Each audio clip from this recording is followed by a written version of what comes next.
Hello, Margaret Toomey Public School, Ravens, students, families, and staff. It's Mr. Wilson with this week's Principal Update, and today I've walked across the Little Pick River to just the other side because it's a pretty windy and shallow day and I wanted to explore.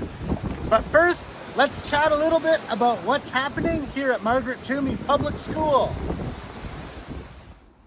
All right, now check out that incredible October sky behind me here just off my front yard. Speaking of incredible things, last week I got to see a lot of incredible and hear a lot of incredible. Let's start with the hearing.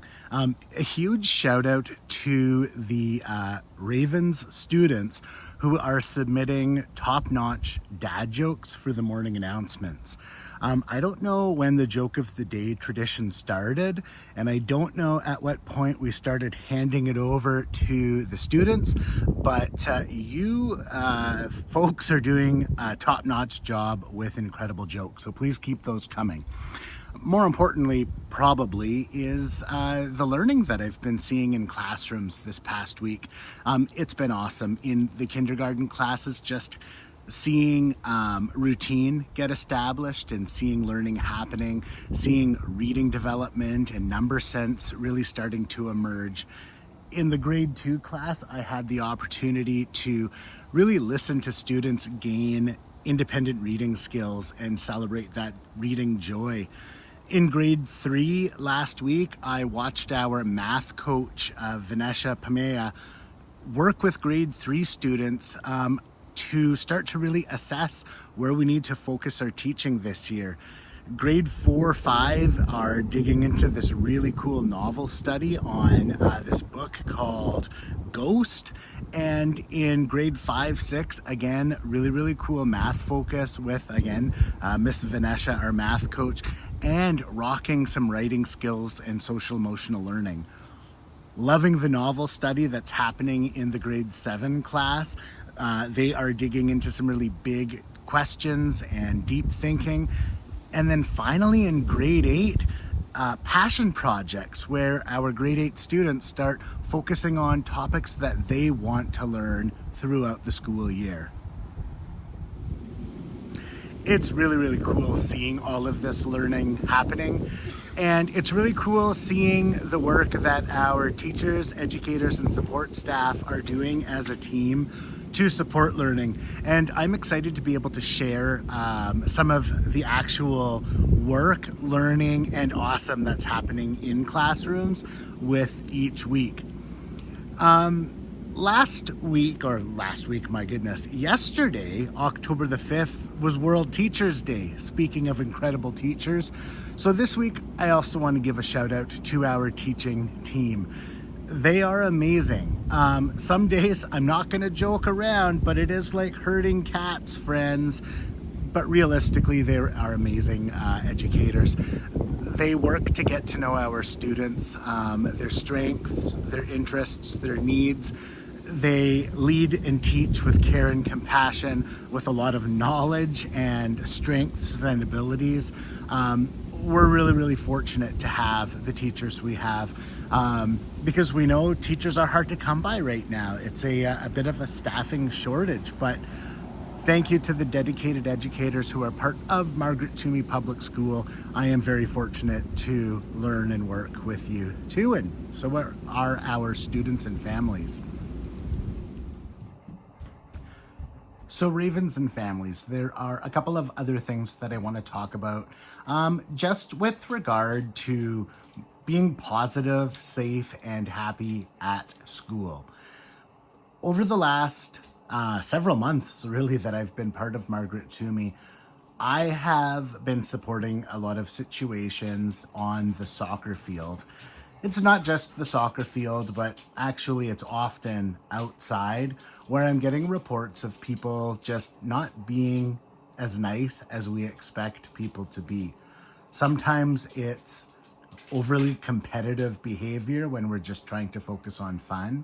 And sometimes it's just excluding people who are trying to fit in or using language that is just not positive or appropriate in really any environment.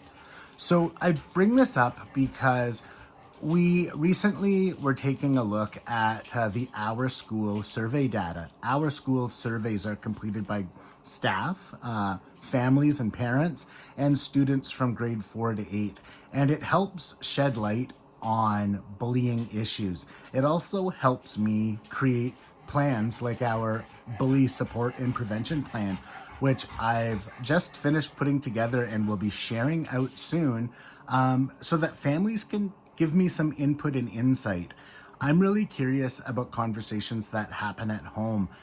And, if we know if bullying's occurring and if we're able to report it, or if maybe we've been caught up in a bullying cycle of our own and maybe we just need some support to get out of that cycle. I want to have that conversation, and I will be asking our educators, and most importantly in this situation, our child and youth worker, Mr. Chris, to focus on that conversation moving forward. I'm also focusing on strategies that we use when we are feeling like we're in the yellow or in the red. If we're not able to control or regulate our emotions, sometimes when we don't have control of our emotions, we might have the tendency to blow up and say or do things that we don't really mean or we don't really intend. And even though we don't necessarily have control over our emotions, we're still responsible for them. So that means if we're having trouble with that, Ravens, we have to learn some strategies so that we can get control of our emotions back, so that we are nice, kind, and supportive to one another.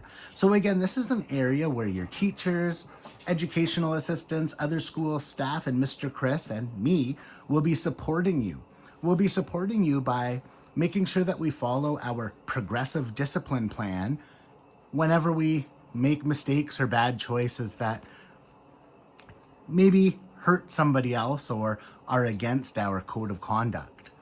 We'll also be supporting by being in classrooms and having conversations and being outside supervising as much as we can. But we need you, Ravens, to do your part too. And remember, kindness. Kindness is so, so important.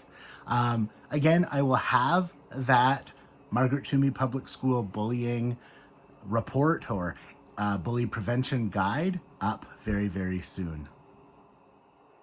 And just a couple of other things as we wrap up this week's principal update. I would like to welcome Flora Love as our new elementary superintendent of education. Our outgoing superintendent, Mr. Fredrickson, has accepted a really cool position with School Mental Health Ontario, where he will be supporting resources and mental health advocacy for educators across the province. Flora Love is from Thunder Bay and has a ton of experience as a leader within the Thunder Bay Catholic District School Board. She has lots of ideas and a new perspective that I'm really excited to learn from. The second thing that I want to share is that next week is a short week because Thanksgiving is on Monday, October the 14th. So not Monday of this week, but the Monday next week. It's a good opportunity for me to just extend my thanks to our incredible school community. We have amazing students, student leaders, people who are trying to do their best and supporting one another. We have incredible educators and supports within our school who work hard to support our students. And we have families who are part of the work that we do, who communicate, who share ideas, who volunteer, and all of our partners as well. I'm really, really lucky to work with incredible teams of people. And even though this job can be really, really hard, I'm fortunate because I have all of you supporting what we do. So thank you. And for Thanksgiving, I hope that you are able to enjoy things you enjoy doing with people who you enjoy being with. And that's it for this week, eh, Layla? What do you want to say to the Ravens? Take care of yourselves and each other. Have a great week.